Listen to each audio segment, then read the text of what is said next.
Tariffs don't cut trade deficits.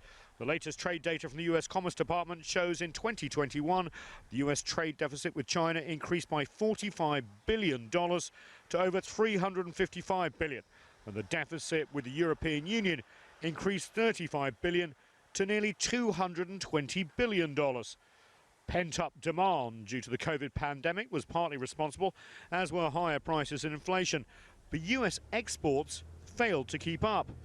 But instead of moving to lower Trump-era tariffs, the Biden administration has kept them, aiming to bring more manufacturing back to the US. The US is also poised to sign legislation that would lead to tens of billions of dollars of subsidies for the semiconductor industry and other sectors in a policy the US calls strategic competition with China. I made it clear from day one, when the federal government spends taxpayers' dollars, we're going to buy American. American products made in America, including American component parts. There is, however, a growing call in business and legislative circles to lower some of the tariffs, or at least make more exceptions for struggling US companies who pay the tariffs the trade war unleashed. But in his second year, the Biden administration has so far failed to agree on a way forward. It has yet to unveil its trade strategy for Asia and is absent from the Pacific Rim trade deals known as the Trans-Pacific Partnership and the Regional Comprehensive Economic Partnership. China is calling on the US to lift tariffs and come back to full negotiations not seen since the Phase 1 trade deal signed just over 2 years ago.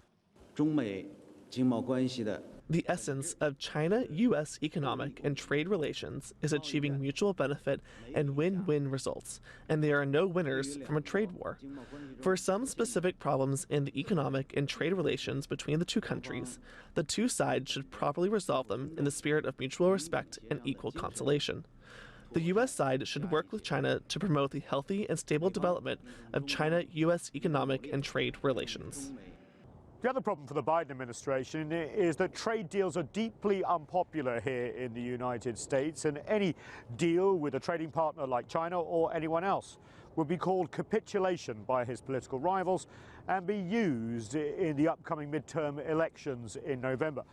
Meanwhile, US businesses continue to pay the heavy price. Nathan King, CGTN, just outside the White House.